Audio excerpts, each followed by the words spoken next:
it's harder in some ways to get published now because not only is there market saturation, so you have to be even more strategic about how you position yourself, but in traditional publishing, they're using platform as that metric, as sort of gatekeeper to getting published with. I don't necessarily agree with completely. I think platform comes in many shapes and sizes and benefits. So I think with the right support, there's absolutely ways to get your book published, how you want to get it published, and make the impact you want. What does it take to put your life's work out there in a really big way? How much can I do with this one precious life? Welcome to The Selfish Gift. Today, I'm really looking forward to a no-holds-barred, myth-busting conversation with a smart publishing industry peer. Richelle Fredson is a book coach, publishing consultant, and the host of the Bound and Determined podcast. She's been in the publishing industry for close to 20 years, formerly the director of publicity and book marketing for Hay House, and then part of their book acquisitions team. And Richelle now runs her own business, supporting authors in the book development and proposal development process, frequently landing her clients placements with the most influential agents in the industry and Big Five publishers. Richelle may not use this moniker to describe herself, but others do call her the six-figure book coach for good reason. And we're going to scrape all of her best knowledge today. Richelle, thank you so much for joining me. Thank you so much for having me. I'm excited to be here. It's always fun to chat with a peer. We can kind of talk shop, but in a way that's helpful to those that are listening. So before we get started, I just want to acknowledge you because you just published your 100th episode of the Bound and Determined podcast, right? Thank you so much. It's an absolute labor of love. I enjoy doing it. It was a complete gamble, to be honest, like most creative pursuits that we sign ourselves up for. And it has just been such a joy to be able to connect with people and, give them an education behind the scenes of what happens in our beautiful industry. Yeah, absolutely. I listened to your 100th episode in particular. And I know that you said that when you first started it, you were like, I'm just going to do 8 episodes and see how it goes. That's exactly right. I'm like, I'll sign up for 8. I was very resistant to it at first, but of course, my dear friend and now podcast producer showed me all the ways in which I could just help more people, which has always been the goal. And I'm like, let's just start with 8. Let's just ease in gently. And here we are. We just, passed 100. I love it. Yeah, I feel the same way. I'm addicted to this podcast too. And, for those of us who may or may not be described as chatty, this is what I said. I said at school, every report card was needs to stop talking so much in class. And I'm like, now it's paying off. Absolutely. Absolutely. We have found our zone of genius and we're on the air with it. Okay. So, let's get into it. I'm really excited to talk with you today, Richelle, because we're both publishing pros who are dedicated to helping authors make really smart publishing decisions. And we know that there are there's lots of confusion and conflicting information out there.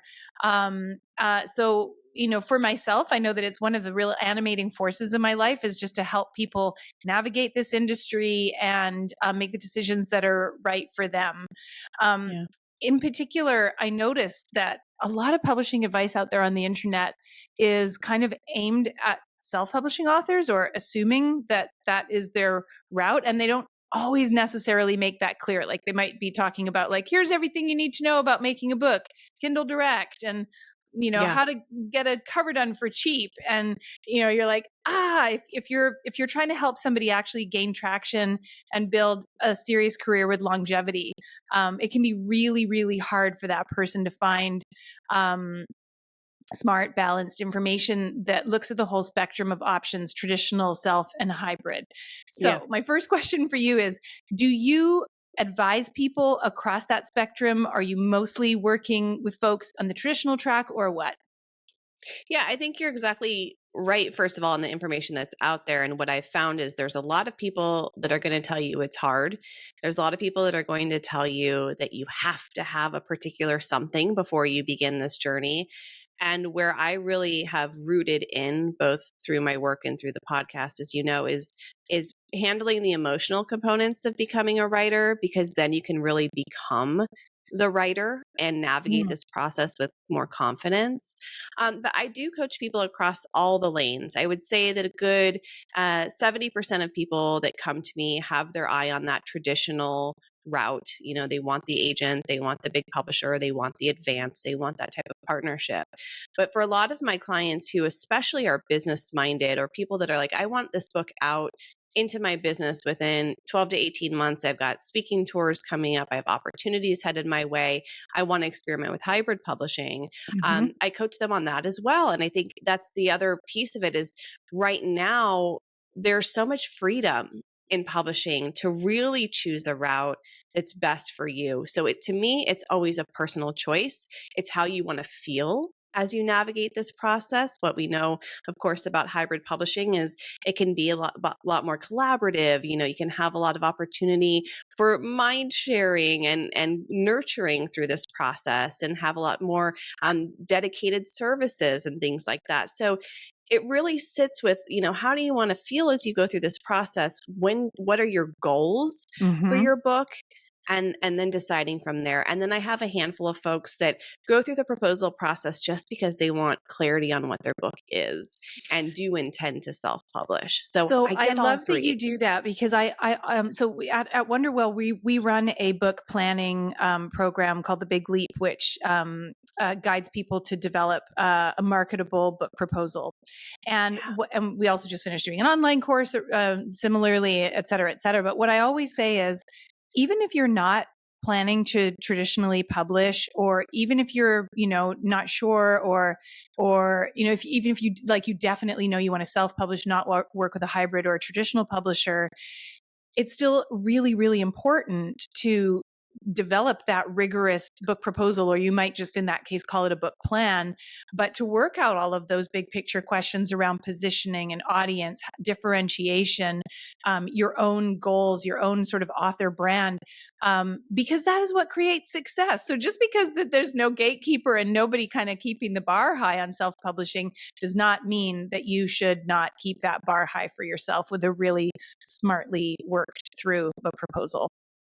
I agree. And to me, it's where the discovery happens. So it's where you get to play. It's where you get to take a little risk, right? When you're not staring down the barrel of a 250-page manuscript or a blank, you know, Google Doc with all the pressure of, you know, deadlines and things like that. It's where you really get to uncover what you want this book to be. So no matter what direction you want to choose, doing that developmental work and that discovery from the beginning is going to yield a better book in the end. Yeah, absolutely. Now, book proposals are, and Wonderwell is a publisher of nonfiction. Book proposals are generally for nonfiction books, not for novels, books of poetry, etc. Do you work strictly in the nonfiction space? Just for those listening, you know, Yeah. if they've got a sci-fi novel, is this conversation going to be relevant to them? It is not. I mean, I love fiction. I read fiction, but I do not work in fiction. It is a whole different beast, Yeah, and you don't need a book proposal. So, yeah. like you said, I like to stick to the nonfiction. A lot of business owners or thought leaders or people wanting to create a good impact in the world. So I love mission driven books, especially. Oh, you girl after my own heart. We're just the same. So I actually want to ask you, why you love books so much. And in particular, I know you were at Hay House for a long time before going out on your own. And I'm always curious to hear, especially when when I hear the words mission driven coming out of someone's mouth. Tell me a little bit about your own sort of emotional connection to nonfiction books, what they've done for you in your life and why you care so much. It's a great question, and the answer is probably going to surprise you. I was the kid that could never finish a book.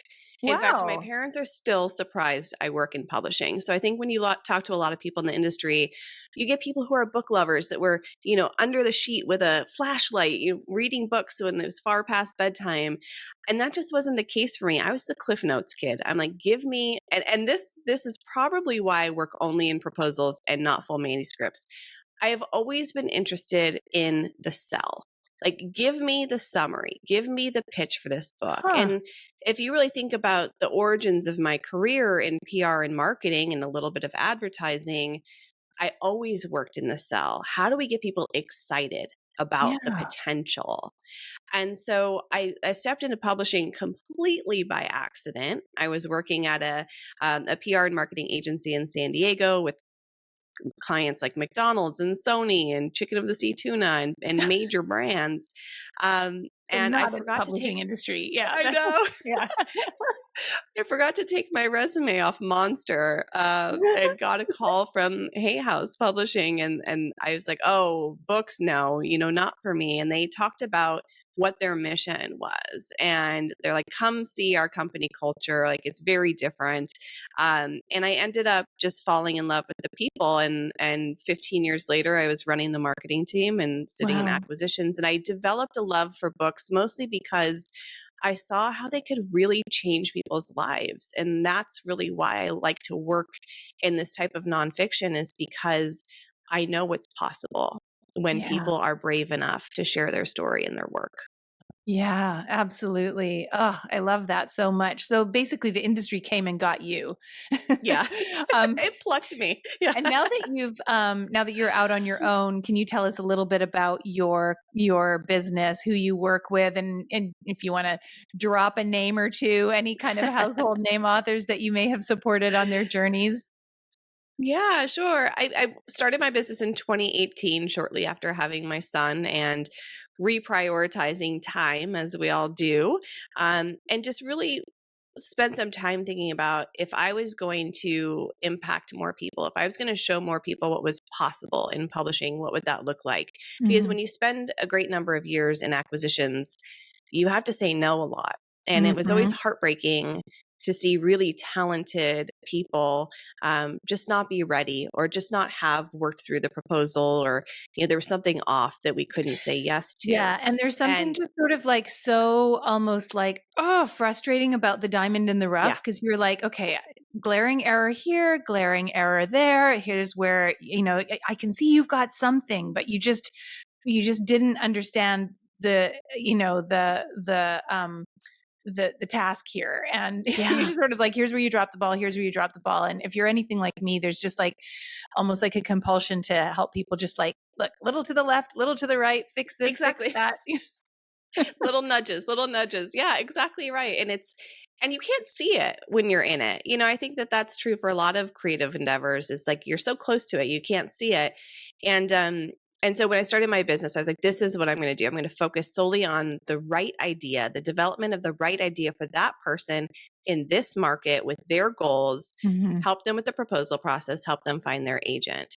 Um, and so, yeah, I've worked with some great clients, Vanessa and Xander Marin of Sex Talks, New York Times bestseller. That was very exciting.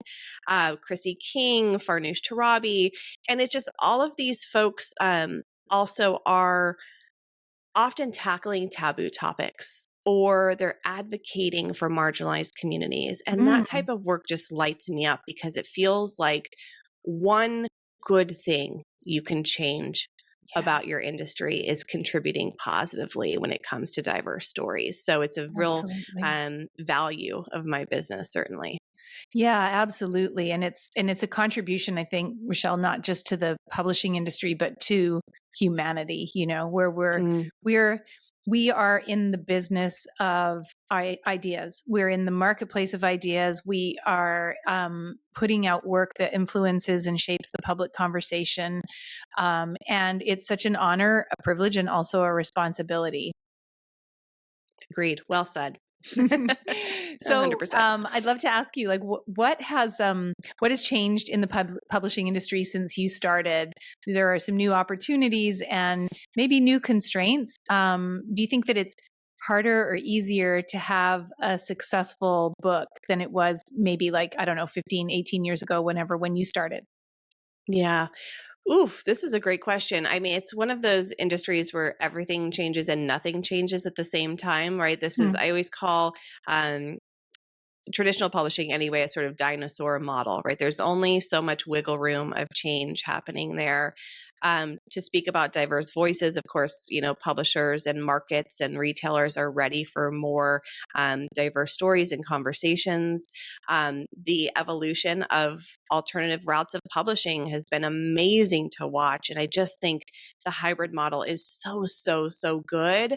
So I love that it's providing more choice for people. Yeah. I think it's harder in some ways to get published now because not only is there market saturation, so you have to be even more strategic about how you position yourself, but in traditional publishing, they're using platform as that metric, Yeah. as sort of gatekeeper to getting published with. I don't necessarily agree with completely. I think platform comes in many shapes and sizes and benefits. So I think with the right support, there's absolutely ways to get your book published, how you want to get it published, and make the impact you want. I love that. And we're going to drill into the platform question in a bit because, Yeah. as a marketing and book launch expert, I know you're going to have some amazing insights around that. I would love to kind of like go through some blind spots, myths, misperceptions, that kind of thing with you. Yeah. One of the most common emotional sort of like hurdles that I see new authors facing is they seem to almost have a feeling that that they know they need help, but they feel kind of bad about it, or they think Yeah. that they should be able to do it themselves.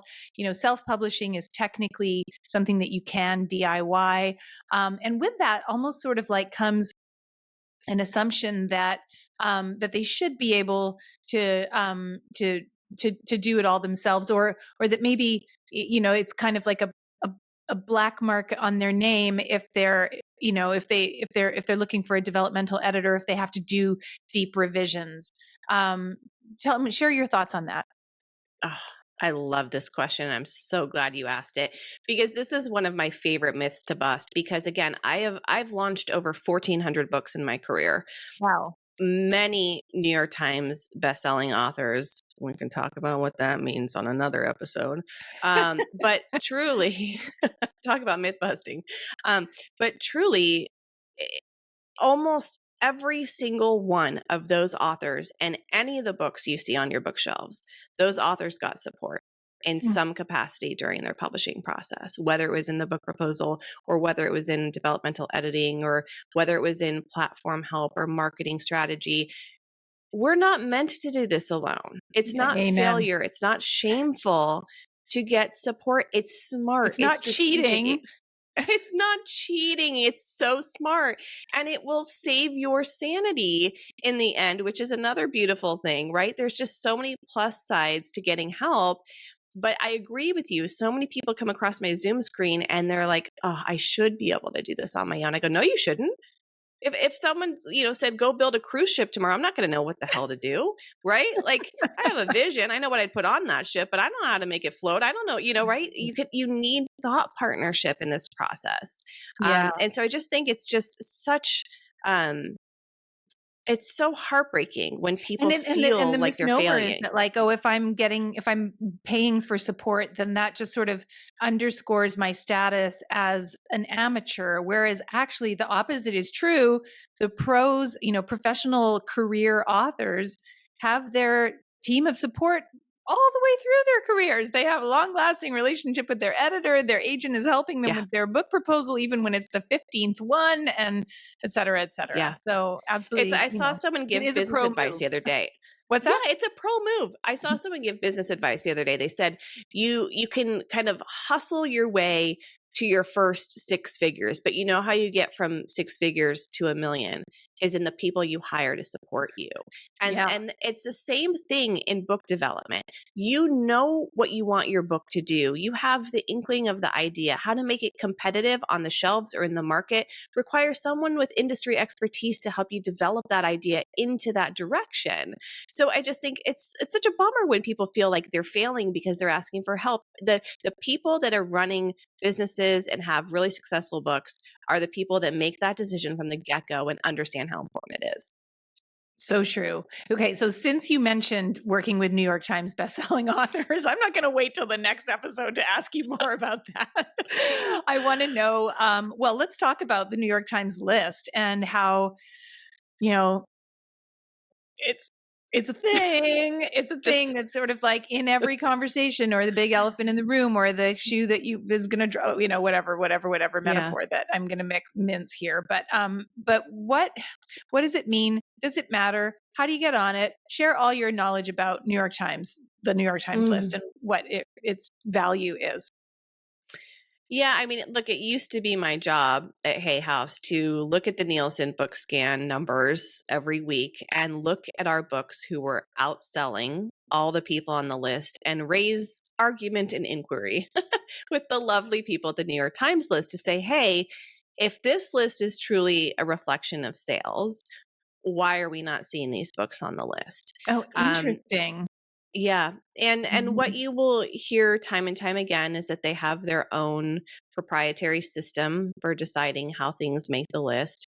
But what it definitely is not is a 100% realistic, Yeah. playback of sales. So what I try and explain to people is that that is not the goal. If that Hmm. happens, that's wonderful.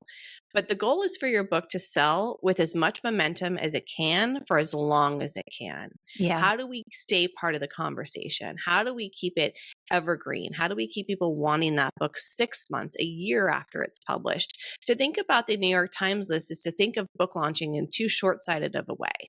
Yeah. We've got to think about the long game, and you see books long down the line make the list because they've sold consistently for so well. But Hmm. I think it's the wrong metric to be using when we look at launching books. And let's just dissuade anyone who might be considering.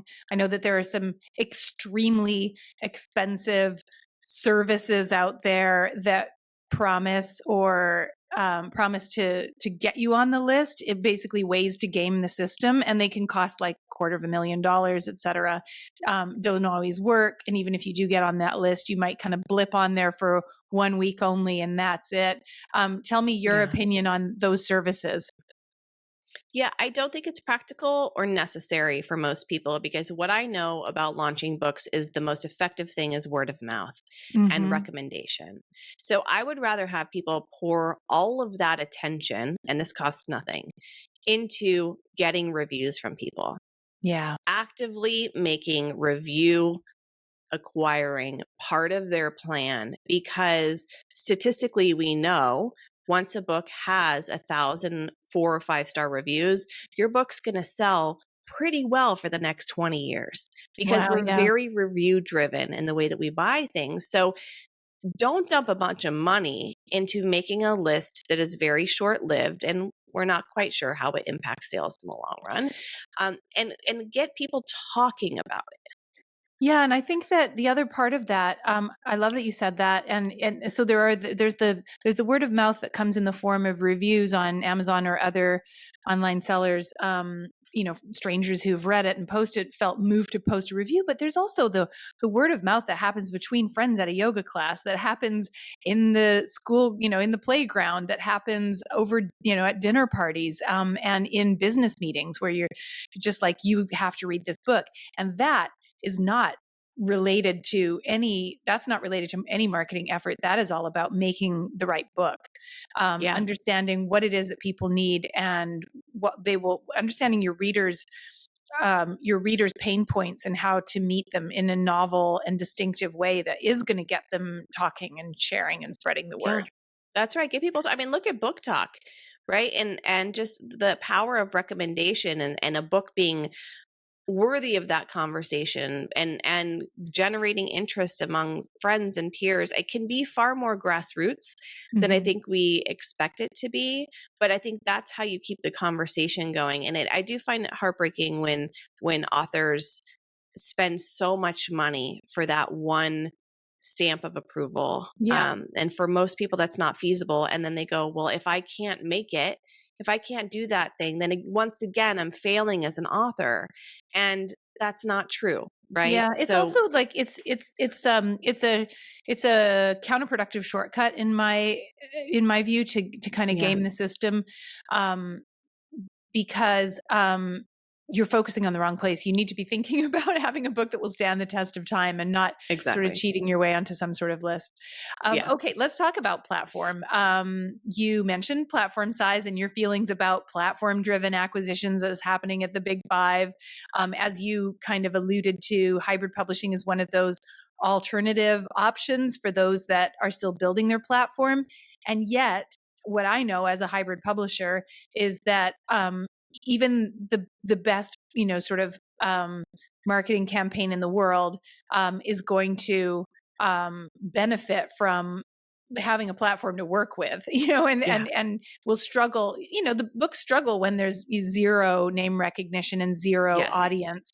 So Yeah. help us to understand what is important and what is not in terms of an author platform, its size, its composition, whatever else you want to share about that. Yeah, I think first and foremost, it is a bit of a business no-brainer, right, for publishers to want to invest in people with a large platform because again, if they're running a P&L on who you are and what your community is, it lessens the risk for them. So in Yeah. traditional publishing, yes, it makes a lot of sense. What people need to understand is that when it comes to platform, there's a huge benefit to the author, right? Not only do you get to road test your ideas with a community, but you're building your book buyers. And so if there's nobody there, it's a much harder road. So what I like to do is get people to think about buckets. Like when it comes to platform, people will first think of social media. Oh my gosh, I don't have 50,000 followers on Instagram. I'm like, so what? Yeah, or like, Where I does don't want your to get reader? on I TikTok, or don't I care. left X. Right. And it's like I don't necessarily care about that. First and foremost, I want to know, where does your reader sit? Where are they consuming? And what brings you joy to do? Right? Yeah. So a lot of people say, I'm not going to shake my tush on like a reel and dance around on my Instagram. I'm like, you don't need to. Yeah. Do what feels right for you, but you've got to start. So there's other buckets besides social media. There's podcasting, there's email list, as we know, there's speaking, there's corporate connections, Hmm. there's influencers that you may know. So the buckets are an easy way to imagine it because nobody has every bucket completely overflowing. So Hmm. where can we fill the buckets as much as we possibly can to create a community of people that we're speaking to? But I think first and foremost, it's really taking the negative out of platform building and thinking about how it can benefit you as the author as well. Yeah, I love what you're saying about sustainability too, that it's only ever going to work if you can keep it up, and you're only going to keep it up if you like it. If you're doing That's things right. that you like doing. That can get difficult for people who are just like extremely private, or who don't, feel super creative. They just want to write their book and they're not really about doing the content and the putting it out there. But there is another way in which books find their audience. It's a tougher road, and it's not something that you can just sort of make happen. It has to be intrinsic to the qualities of the book, but that is a PR driven book. Yeah. One that is extremely newsy, and it's going to find its audience through earned media. Talk to us a little bit about that. As a publicity and marketing expert, I know that this is something that you know a lot about. Yeah, exactly. And when I was sitting in acquisitions, that's exactly how I would think about it. I would read a proposal and I'd ask myself two questions. Is this a book or a blog? Mm. And is this a PR book or a digital marketing book? Hmm. Because that, in my mind, if it's a book or a blog, is a big question. Is this idea enough to carry 250, Ooh, 280 say more. Say pages? more. How do you Yeah. know? Because and part of this is just having done this for so long, but you read something and you go, I don't know if we can create 12 chapters around this idea. I Mhm, don't know if, and this is where a proposal being mhm. done exactly right is important, or the plan, the roadmap to get there. Um, but there are ideas like this would be a great 2-page blog or an article or a Substack or something like that. I'm not sure there's enough here to Yeah. be a full book. If it is a full book and I can see the vision and sort of the arc that we would take the reader on, then is this going to be PR centric or digital marketing centric? And Mhm. so if someone doesn't have a platform, it's probably not going to be digital marketing driven because there's no one to talk to yet. if it's going to be a great PR idea, the hook has to be really solid, which again throws back to the proposal. Hopefully you've already done that work when you're pitching your book. With the So help of it's a someone who knows what the with heck that means. exactly. So there's a Yeah. lot of books that I read and I go, oh, I can already envision what the PR plan would be for this. Like Yeah. someone's going to sink their teeth into this. They're going to love it. But you've got to spoon feed them that idea. You've got to Yeah. make it a no-brainer yes. Especially if you don't have a platform, you've got to make that PR vision solid. And it's really interesting because there are always, as much as there are, kind of rules and guidelines, rules of thumb or guidelines about this, there are also outliers that make it really confusing, because there are books that have been successful that were turned out of commencement speeches or a TED talk or that kind of thing. I mean, I think that Elizabeth Gilbert's book, Big Magic, started as a speech. And I know that Peter Thiel's book, 0 to 1, was a commencement speech at Stanford or something like that. And, those were big books. Of course, those authors were already, known and established names in their field, or in Elizabeth Gilbert's case, as an author. But what I think people fail to, even with, they might look at that and think, so I have, 12 of those or 50 of those on my blog.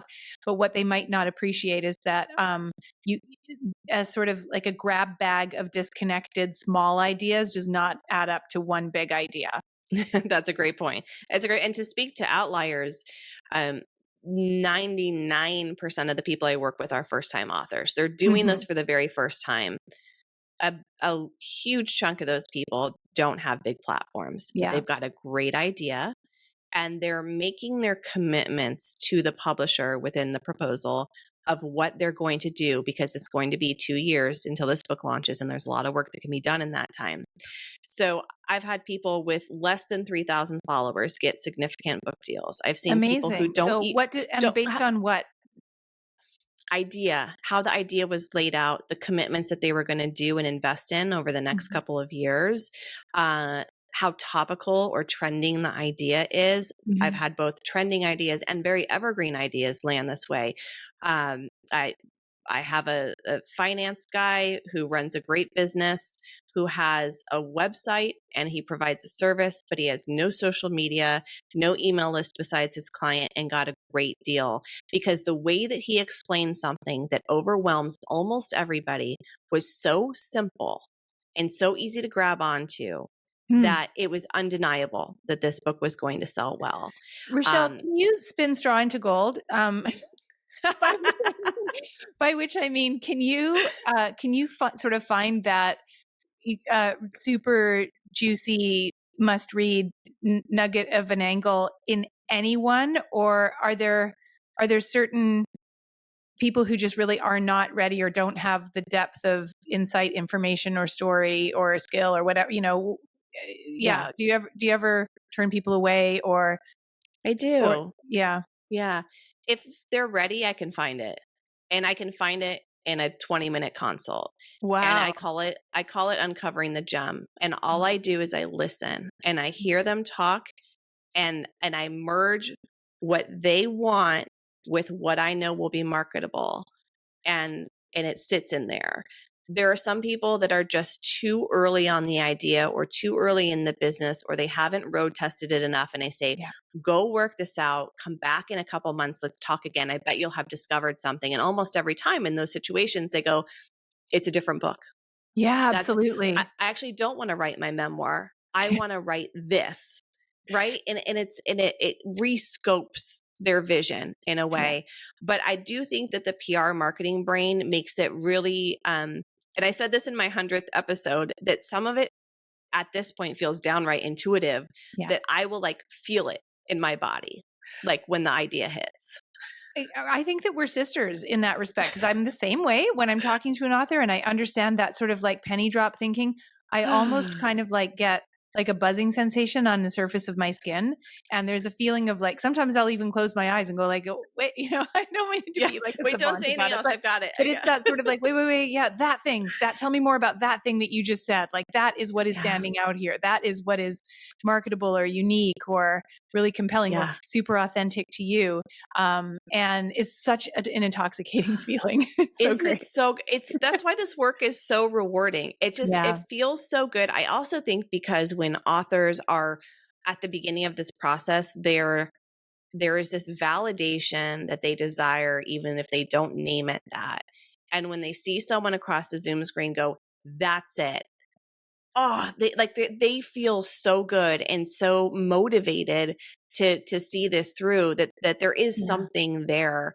In my first 2 sessions with my private clients, I don't let them see the Google Doc that I'm typing in. They're just seeing my eyes, and I'm prompting them with a few questions, and they're just talking to me for an hour each time. And by the end of that second session, I share my screen with them, and there's the entire chapters, all the outlines. And they're like, but it came out of them. It came out of them. But you're filtering and sorting and shaping. Yeah. Someone that knows how books are made can take that wisdom and shape it. And it's just like a beautiful human ChatGPT. Sorry. It's like a beautiful co-creation. I do not mean that as I never forget I said that. Okay, it's where it started, humans. Let's talk about some other kind of like big cloudy areas that people wonder about. So one of the big considerations about, should I self-publish or should I go into traditional or hybrid? And I really do lump traditional and hybrid more together because of the in-store distribution component and the sort of like you're in the trade versus self-publishing, which is online sales only. And one of the big sort of like questions that an author will have is, well, aren't most books sold online these days? Do I really need to be in bookstores? So tell me, Richelle, in your experience, what I have seen is that certain titles, certain types of books or certain authors can or would do as well or better selling direct as a self-published author, and others have what it takes or need to be in bookstores in order to fulfill their vision or their objectives, or to really fully exploit the potential in the material. So what is your feeling about the bookstore debate? Yeah. Oh, well, first of all, I agree with you. I do think it's a case by case basis. So I think that there are some books that would really thrive in retail distribution. I think a lot of authors dream of seeing their book on a shelf, but we do know it is true. A good portion of people are buying their books online, but it does mean something for certain authors to feel represented in the store. But I think it just depends on the topic, the time you're hitting the market, what makes sense for each individual person.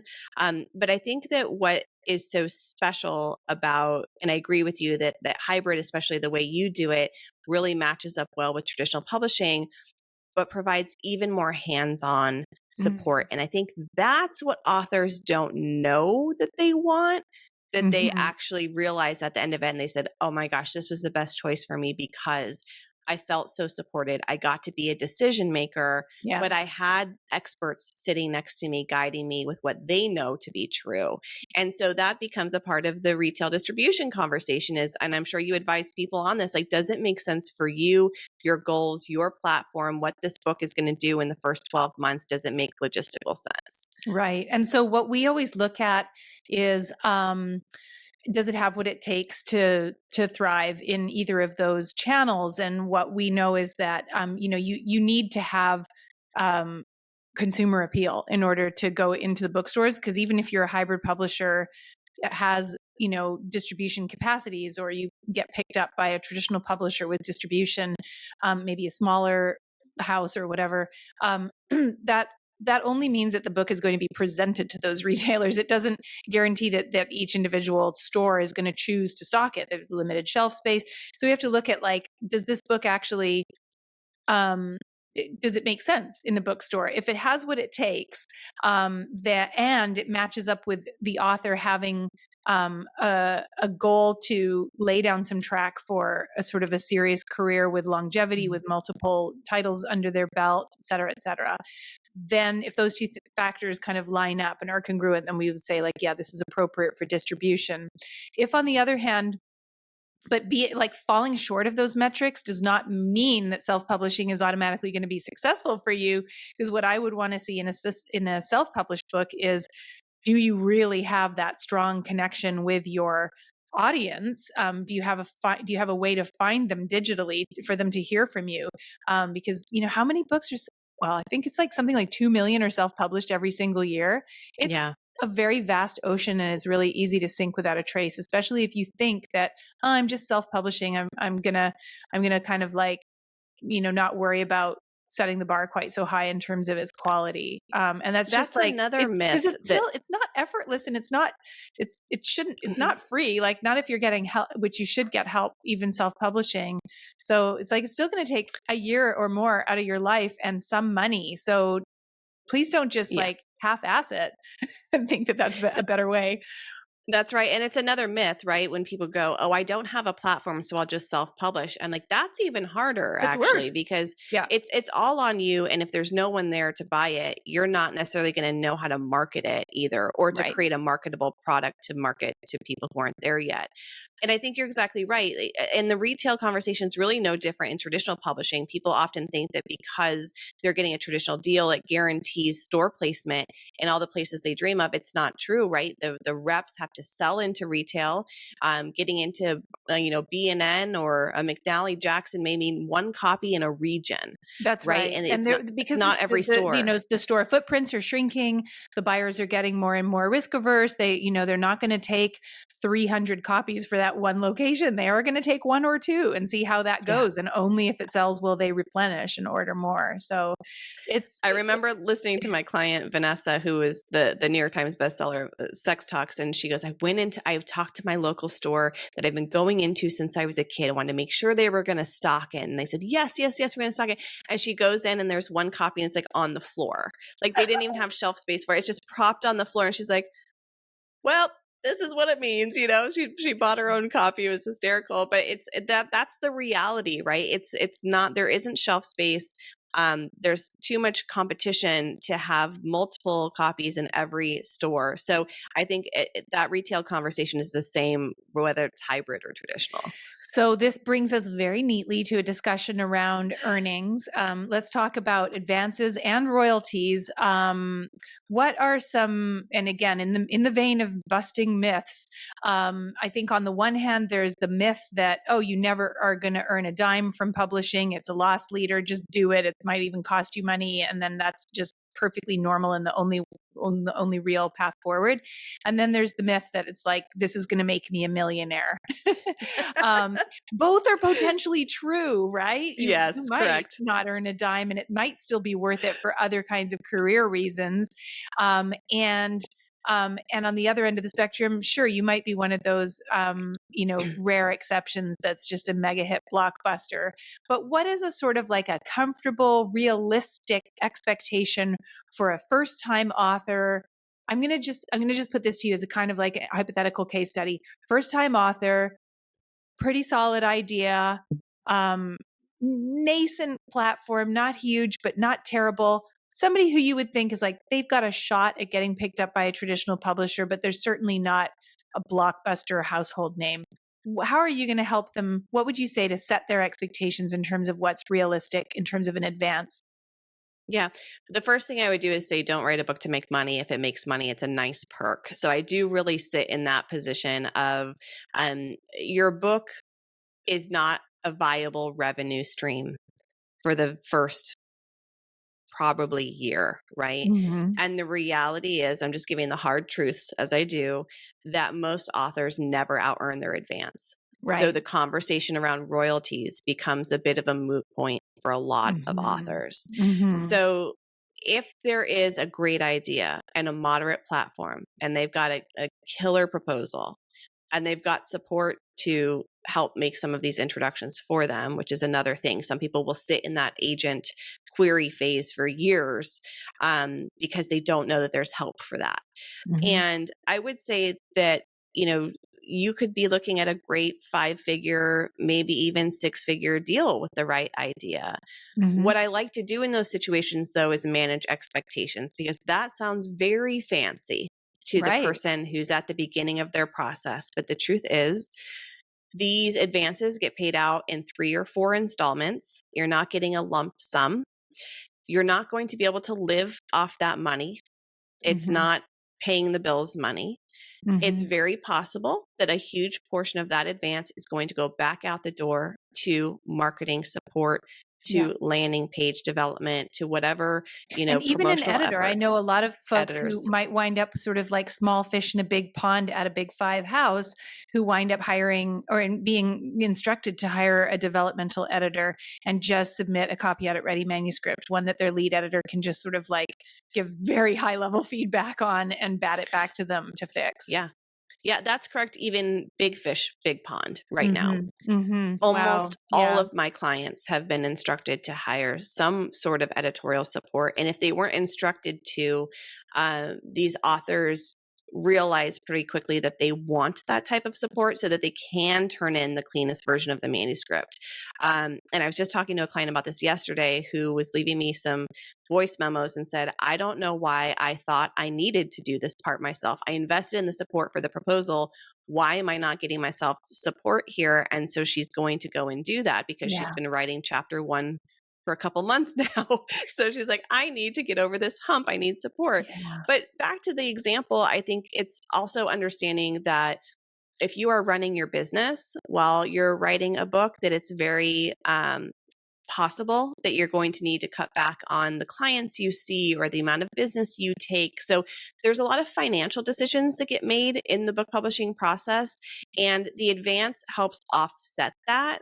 It Right. is Right. very possible, that you still need to make investment, and should royalties become a part of the conversation, they're pretty industry standard at this point. You're looking at 10%, maybe 12% on a hardcover. Mm-hmm. So it's just, again, you write a book not because necessarily the book's going to make you money right out of the gate, and this is the traditional model I'm talking about, but because of all the opportunities that book brings in new business, gets you on stages, PR, all of those other beautiful And this components. is sort of something that a little bit drives me bananas as a hybrid publisher who, our Wonderwell, my company, is pretty much at the upper end of the spectrum in terms of our fees and also our credibility. And so, it's tens of thousands of dollars investment just in the publishing program alone, and then whatever else on top of that for marketing and printing. For some people, it can be, a 60, 70,000 plus investment.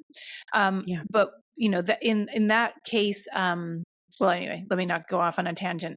But so they might look and go, okay, well, but I could earn that 50 or 60 or 70 in terms of, as an advance, potentially.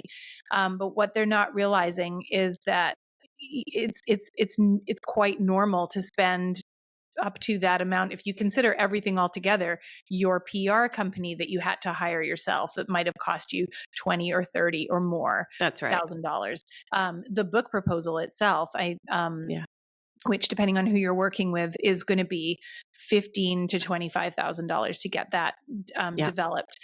Your editor, if you've got a big 5 publishing contract, you're not going to hire somebody off of Fiverr.com, who's going to edit your manuscript for $3,000. You're going to pay that person. They're going to be a credible person, and you're going to pay them some tens of thousands of dollars to coach you and or edit you. And it really adds up. Now, of course, if you got an advance, then that finances those expenses. But the point is that that those investments are going to need to be made one way or another. And then, so just. Yeah. And even so, you're still digging into your own pockets, because again, you don't have that full advance up front. That's so right.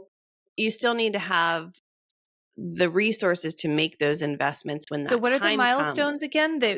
Let's run through that for a sec. Yeah. In a 3 pay, it's, first at signing, second at delivery and acceptance of the first manuscript, and then third on launch.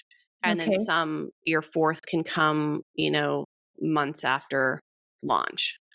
Right. So So so there's usually, so if I was offered like a $60,000 advance, first of all, my agent's going to take 15% of 15%. that. Hmm. I'm going to get the first 20 minus the agent's 15%. The first 20,000 would come upon signing. The second 20,000 minus the agent's cut would come upon acceptance of the manuscript. And then the third 20,000 would come upon publication.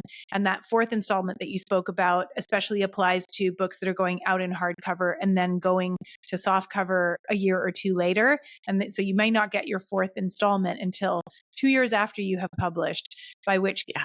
time, it's certainly, you're not thinking about that being part of a down payment on a house. No. And you're mentally onto your next book by then. Right.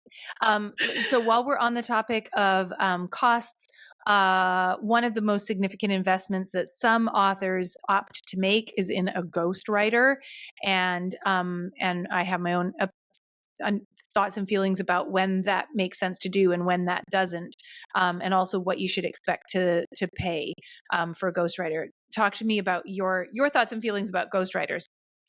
Yeah, I mean, I'm going to speak to it from my lane of proposal work. I think it's always a benefit for someone to do this work on their own with support, to put their own fingers to keyboard and start to get their message down. Because in my experience, sitting in acquisitions, it was palpable when people You could and tell their when you were looking at a ghostwritten proposal versus one that has come from the author. I'm sure my track record wasn't 100%, but there were Mhm. some that I could absolutely feel that their personality, their passion wasn't in it. It was written Mhm. more like a business document. And the Right. way that I teach proposal work is very personality driven, tone driven, It so has to that be. Yeah. you have connection with the people reading it. So there were some that you would read that just there was a barrier there. And I understand some people are very busy and have other reasons that they want to do a ghostwriter. And for some people, it makes a lot of sense. But for the majority, I think some people jump to that decision because they're fearful they're not going to be able to do it. So everyone Absolutely. that comes across my Zoom screen says, but I'm not a writer. And I go, you are. And And this is a you're new going to skill become set. one. And this is a new skill set you're learning. So be open to it. Trust me, we're going to get you there. But I think that people can jump to that decision and that investment, which can be quite large, Yeah. Like because how? they're fearful. Put some numbers around that. As far as ghostwriting proposals, I've seen anything from 30 to 50,000. And And manuscripts? I've seen around 120 plus. Yeah. Yeah, Yeah. exactly. So I think that the common or the industry wisdom is that a ghostwriter makes sense if you can afford to do it at that level. Like, don't pay someone $25,000 to ghostwrite your manuscript because it's basically worthless. Yeah. And it only makes sense to make that investment if you are basically a celebrity. So, or something. And even so, yeah, if you If are you know Kim that, K, sorry, say again. I said, if you're Kim K, go ahead and Right, have because they all your thing do, goes right. and it Yeah. makes sense for them. They Yeah. have the platform to justify that kind of investment, and they are prepared to make that kind of investment that will actually make it work. Because writing a manuscript, yes, your ghostwriter may be a quote unquote professional that has ghost written 25 self-published books, but that does not mean that they can do it well. That doesn't mean that they can do it well Yeah. with a view to what it actually doesn't mean that your book will sell. Yeah. And if that's a route that you want to look into, 100% do your homework, ask for testimonials, like look at the platforms of the people they've worked with. Will you have the same results? Is it a Yeah, wise investment for you? Because I do get some folks who worry from like the neurodivergent standpoint or learning disabilities and things like that's a that. great And so, point. yeah, I think there are definitely some places where it can be very helpful.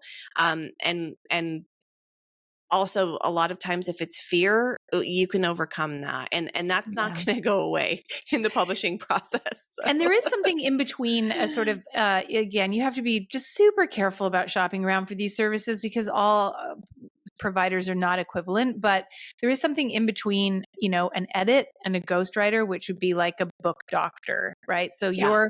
you're putting down your own words, but there is a very heavy rewrite happening in the hands of a professional who knows how to bring your voice to the foreground rather than, writing it from scratch for you. So And but those that's people have a also, beautiful skill set. I mean, yeah. I've heard of a few that do that work, and I think it's so incredible to be able to similar in the same way that we do when we're talking about a book concept, where they can see it and they can envision what needs to happen there. And again, just another place where you don't have to do it alone. There's support that comes in all shapes and sizes. Richelle, I really want to ask you about your own creative journey, and we're already like at 53 minutes. But We could talk before we forever. move on to your own thing, I have one more super important kind of, it's not exactly a myth, but let's talk about memoirs. Everybody wants to write a memoir, and honestly, most people shouldn't. Why? And what should they write instead? Yeah, I think it is it's people's first reaction when people say, "Oh, you should write a book." That, "Oh, I should just write my life story." Mm-hmm. But what people need to do is ask, what about my story matters to the reader? Mm-hmm. Because our books are about us, but they're not for us. Woo! So, yeah. so in every situation, no matter the genre, you have to be able to tell me why you think this matters to a reader. And that often comes down to really understanding the theme, the self-reflection, what you want the reader to experience. And it has to be a pretty darn good story to grab a hold in traditional publishing. Mm-hmm. I had a great client who knew she wanted to hybrid publish out of the gate. I didn't know you yet. So she wrote a great memoir and it's sold really well. And it's just a testament to that there are some books where readers just want to feel seen and less alone in everyday experiences. There was not a moment in her book that was this jaw-dropping, but the way that she told it was so engaging. So I do think that you going to memoir first is sort of the knee-jerk reaction, but you have to be able to tell me why it should matter to the reader. And usually when you start digging into those questions, you get to the heart of what they really want to do. And maybe it's a little prescriptive memoir, or maybe it's essays, or maybe, thematically it looks a little differently. So I love it. Yeah, there are ways to take a person's lived experience and extrapolate either advice or, as you say, sort of like thematic, very sharply focused thematic inspiration from it. yeah. And this is especially the case, I think, when someone is writing as part of what I would call a community of interest. And so, like, I'm thinking, for example, there are lots of sobriety memoirs out there. And as a person who read a whole bunch of them and then quit drinking myself, I know that my kind of literary bar was set a lot lower because I just wanted to walk through those steps in someone else's shoes a bunch of times and before, just to understand what that journey might look like for me.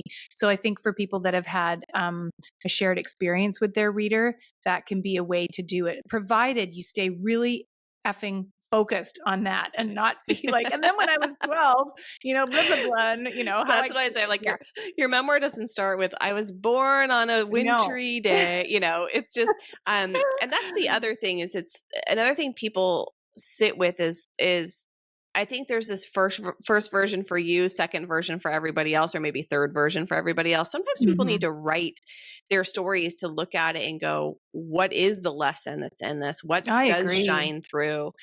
Some of it's just healing on the page, but I do think that there's strategy involved in making a memoir work in the market. Absolutely. And you've got to be able to have that sort of bold, clear-eyed, objective lens on it. And and that usually comes through partnering with someone else who can help you through it. That knows all the books that are coming out. One more question about that before we get into your thing, and that is about essay collections. You touched on that a little bit recently. I am a personal essay writer. I love essays. And they're almost like the nonfiction version of the short story. But essay collections are more than just a disjointed bunch of little well, actually that's not true. Sometimes they're the link between them can be more tenuous, but some of the Yeah. most successful essay collections are very, very sharply focused around a theme. Tell me what you think about, is it easier to take the life of like a non-famous person and make a successful book out of it by going the essay route? I think so. And I think you'd have to really dig into sales trajectory to see if that's through the sell through, if that's accurate. But I think to get people interested, if you don't have a huge platform, the essay structure caters to the attention economy and the Mm-hmm. fact that we're busy people and you can dip into something and read an essay or two, put it down, and be able to come back and not have to revisit where you left off. It doesn't have to be linear. Yeah. It's sort of these pockets, these moments that you share with the author. And I think it's a great way to tackle big topics too. So, for example, Yeah. I worked with Jen Winston on her book Greedy, and it was all about her Mm. discovering her bisexuality and what that meant in different pockets of her life, from identity to sex to culture. And so it was a parted essay book. I think it had 4 parts. And so there's 4 essays under each part that have to do with that theme, that bucket, back to buckets again. And so it gave it structure, but it meant that she didn't have to tell everything. She didn't need, she Yeah, put what nor does was anybody true. want you to. Yeah. Yeah. And what I love about that, what you're saying is that I think the reason that works is, yes, it's partly because of the dip in, dip out, limited attention span thing, but it's also back to what you were saying earlier about your memoir is about you, but it's not for you.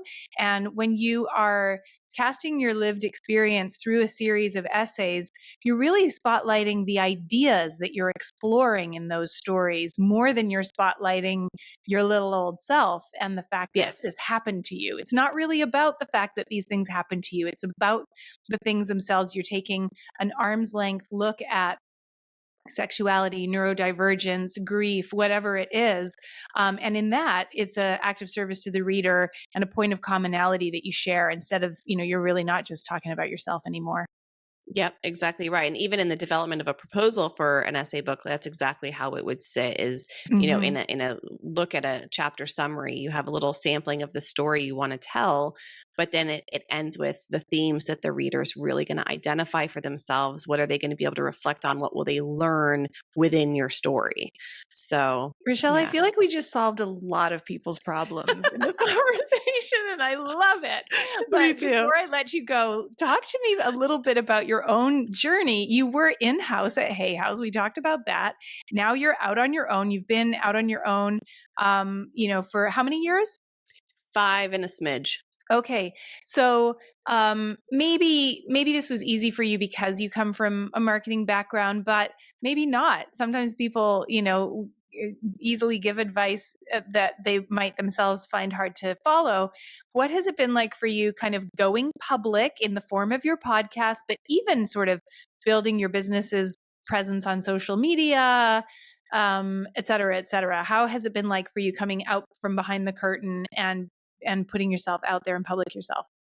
Oh, thank you for asking. I mean, it's always a both and. I was ready and I still had the same self-doubt and vulnerability that probably a lot of the writers who listen to this show or watch this show are feeling. And I think that's the case for anything new. I think imposter syndrome pops up and it's part of who we are. And the goal is just to not sit in it and let it swallow us whole. So I am often known for leaping into things before thinking, which I can't say it was entirely the case for both of these situations. But when I was on maternity leave with my son, I just really sat and thought about someday when I have my own business or I do my own thing, how do I take all the parts of my job that I love so much and turn that into a business? And through conversations with people who had built businesses before me, a lot of my friends are entrepreneurs, Mhm. and just getting that validation from them, getting support from them, building out a business plan, and looking at, okay, how do I ask for support? There's a bit of a which was theme to your conversation today. yeah, how do I ask for Asking for support? Because Yeah. it's a little uncomfortable, but I've never launched a business myself before, except for my scone business in the 7th grade, which did quite well. Um, but it was leaping into the unknown, and I think that what I was always conscious of is making sure that I kept my connections and my relationships really strong. So a lot of agents that I had worked with in the past were asking, what can we do for you? So I do think that it was faith. It was moving through imposter syndrome. It was getting support. And I was really fortunate to, be thriving pretty quickly. With the podcast, I had to be nudged a little bit, to be honest with Okay. you. I think I'm a one woman show over here. And so it's a conscious decision of whether I take new things on and bring new things into the business. And when my friend kind of pitched this idea to me, I was scared to do it. Each Why? element of visibility for me is new. Like, oh my gosh, people are going to see me. Oh my gosh, I say on my podcast. And when I hear it back, it drives me nuts. But you know what? The teaching is so good and the conversations are so good. No one's going to care, and I think that's a big piece of what I experienced in my business and in the podcast is trying to be as unapologetically me as I can. And that's what I hope for my writers too, is Mm-hmm. like, just try and be as fully yourself as you can on your Oh, platform finger and on snaps. the Yeah. page. Yeah, because I don't want to be the next so-and-so. Yeah. I just want to be me. And so that's just been sort of the guiding principle as I try everything new. When I created my course, when I started doing more on Instagram, and you know what? You attract the right people that way.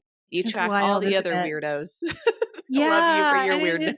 it's so counterintuitive when we think that it's safer to hide behind what we think is a socially acceptable veneer. And, just paradoxically, that's the worst thing you can do, to snuff Yeah. out your spark of originality. And so it may feel really vulnerable to kind of put yourself out there in a really sincere and authentic way. You're like, okay, well, I understand why people should be authentic and sincere and really themselves, except that doesn't work for me because I'm too gross or weird or crazy or stupid or freaky or whatever it is, or kind of like emotional or unprofessional, or the things that I really care about are like nerdy and nobody else. That's just, Yeah. you just have to get past all of that and put yourself out there. It's just the only way. Yeah. And I'll give you an example for anyone who is in that, it has platform building top of mind. When I started my business, I had my personal Instagram, which was cooking and kid and all the stuff, right? Or like, I dropped my toothbrush in the toilet. This is how Monday starts, like the real honest life stuff. And then I had my business Instagram. And the way that I showed up there was so different. It was like, I am buttoned up. I'm professional. I know what I'm talking about. I am an expert in this space. And it was so boring and Right. so dry, and people had to Right. be snoozing over on that page. And what I found was people started DMing me on my personal page saying, I've been following you for a while. I love that recipe you made, or my son also loves Bluey, or whatever. And also, I'm thinking about writing a book. It was Uh-huh. all the human stuff Yeah. that led the clients in, Yeah. not the professional page. I shut the professional page down real quick. So wild, People isn't it? wanted to connect as human beings to choose who was going to support them through this process. Like, just truly be your weird self, and you will find your people. My favorite obsession. Thank you I always so say I'm much. living out my Star Search dreams when I do anything on Instagram or Reels where I'm dancing or anything. It's because I find joy in it, and I know that's not for everybody. But really, it's just the more honest and transparent and authentic, as much as we overuse that word, I have learned to be, the more everything else around me thrives. Yeah. And it doesn't mean that you shouldn't be kind of mindful about, kind of like choosing what you will and won't sort of focus on. I know that especially in the marketing world, there's advice that's like you have your sort of 3 topics, and maybe one of those topics is kids and recipes, or maybe, kids, that's two topics. But I know. I'm terrible. I don't do if content you pillars. do want to kind of like share, build a following that includes both you as a human and also is relevant to your body of work, there is a way to talk about your work, which is super natural and doesn't sound like a robot. I'm not that big on Instagram. I should be doing more. I should always be doing more, but yes. for me, it's really important not to kind of like phone it in. And I really have been guilty of that in the past. But the one reel that got 16,000 views or something was one that I just dashed off. Well, I was out for a walk on a busy city street, and It was just like I had a passionate bee in my bonnet. So I went on there and was like, you know what, guys, blah, blah, blah, blah, blah, blah, blah. And it went, now, of course, have I replicated that? I have not, but because you never know if we all try to figure out the algorithm, that's all we'd spend our time doing. Yeah. just show up. So as we wrap, what can you tell us about your programs? Where can people find you on the internet? What should they check you out for? Give us your scoop. Thank you. Well, I'm Richelle Fredson in all the places.com on the website, on Instagram, Facebook, LinkedIn. The podcast is Bound and Determined. It's mostly weekly. I do a great blog that's on the website as well. And for people interested in the book proposal side or the traditional publishing side, I have both the Book Proposal Blueprint digital group program, and also I private coach. So you can learn all about it on my website. And it's because I'm a spelling stickler. It's Richelle, Richelle, which is correct. A non-standard spelling. My dad's name is Richard, so I got the Rich from him. Oh, so you're you're Richard, but Richelle. Okay, got it. Yeah. And I have my mom's middle name. Yeah. And then the last name is Fredson. Okay, well, I just enjoyed this conversation so much. Me too. I feel like we're soul sisters, and also that sort of like, we're probably also both quick starts on the Colby conative style, where you just want to jump in and do it, and also like big picture thinkers that don't really like the details, but we get the super instant hits. So 100%. I really relate to your way of just like diving in, and also I think that holds true for like your sense of being able to capture the essence of a book in a snapshot, as well as your impetus to just sort of like decide to dive into business. So it's just been a wonderful conversation. One of my favorites. For those of you listening, go check out Richelle Fredson if you are looking for some support. She both has a course that you can join, a membership, and also the opportunity for one-on-one coaching. Thank you so much, Richelle. Thank you. This has been such a pleasure, and I adore you and all that you do. Yay. I really hope this conversation has inspired you to give so much of your gift to the world that it expands you into your greatest possible version of yourself. Remember, it's not selfish just because we also benefit from it. And here's where I get to make a selfish request. New podcasts need all the help they can get. If you enjoyed this episode, please rate the show and subscribe to us on your favorite platform. Don't forget to follow us on Instagram at Selfish Gift Podcast. And send me a DM. I'd love to hear how you're sharing your gift with the world.